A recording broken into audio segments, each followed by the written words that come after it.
On May 24, 1941, in the cold grey waters of the Denmark Strait between Greenland and Iceland, two of the most powerful warships in the world caught sight of each other through the mist. One was HMS Hood, the pride of the British Royal Navy, the largest warship on Earth, a symbol of British naval dominance for over 2 decades, so revered that its silhouette alone was used to recruit an entire generation of sailors. The other was the Bismarck, Nazi Germany's newest and most formidable battleship, a vessel so heavily armoured and powerfully armed that Adolf Hitler himself had personally attended its launch, calling it unsinkable. The two fleets opened fire within minutes of sighting each other, the Hood and her escort HMS Prince of Wales against the Bismarck and the heavy cruiser Prince Eugen. What followed became one of the most devastating naval moments in British history. A single German shell from the Bismarck's main guns struck the Hood directly, penetrating deep into her ammunition magazine. The resulting explosion tore the ship apart from the inside, splitting her hull and sending a column of fire and smoke hundreds of feet into the sky.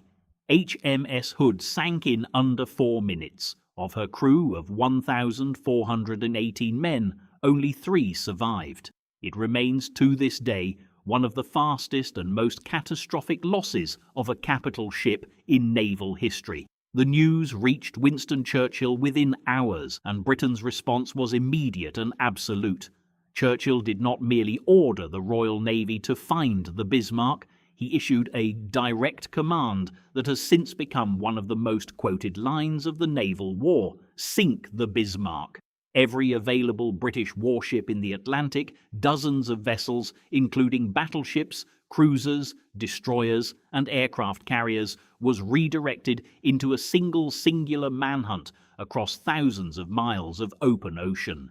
It was no longer a battle. It had become a matter of national pride and vengeance, and Germany's most powerful ship was now the most hunted vessel on the planet. The Bismarck, meanwhile, had suffered damage of her own during the engagement with the Hood. A shell had ruptured a fuel tank, causing a slow but steady oil leak that left a visible trail across the sea and steadily reduced her range. Her commander, Admiral Gunther Lütjens, made the decision to break away from the pursuing British ships and attempt to reach the safety of occupied France, where repairs could be made and the ship could resupply. For nearly 2 full days, the Bismarck vanished from British radar and lookouts entirely, slipping through the vast Atlantic undetected, while the Royal Navy searched blindly across an ocean far too large for any single fleet to cover completely. It was a lumbering, outdated aircraft, a Catalina flying boat, operated jointly by British and American crews, that finally spotted the Bismarck again on May 26th, confirming her position and her course toward France. With the battleship now just hours from reaching air cover and safety, the Royal Navy launched a desperate final strike. Obsolete Fairey Swordfish biplanes, aircraft made of canvas and wood, so slow and outdated that German gunners reportedly struggled to properly aim at them because their speed was too far below what German anti-aircraft systems were calibrated to track, took off from the carrier HMS Ark Royal in deteriorating weather and pressed their attack. One torpedo, launched from one of these fragile old biplanes, struck the Bismarck in the single most critical location possible, her rudder. The impact jammed the ship's steering mechanism completely, leaving her unable to change course.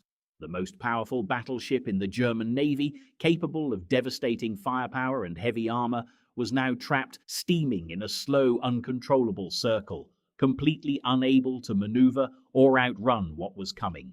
Through the night, British destroyers closed in and harassed the crippled ship with torpedo attacks, keeping her crew exhausted and unable to rest. By the morning of May 27th, the main British battle fleet, led by HMS King George V and HMS Rodney, arrived and opened fire at close range. For nearly 2 hours, the Bismarck endured a sustained bombardment that reduced her superstructure to wreckage. Her guns silenced one by one, her decks engulfed in fire. Still, by most accounts, she refused to sink from the shelling alone.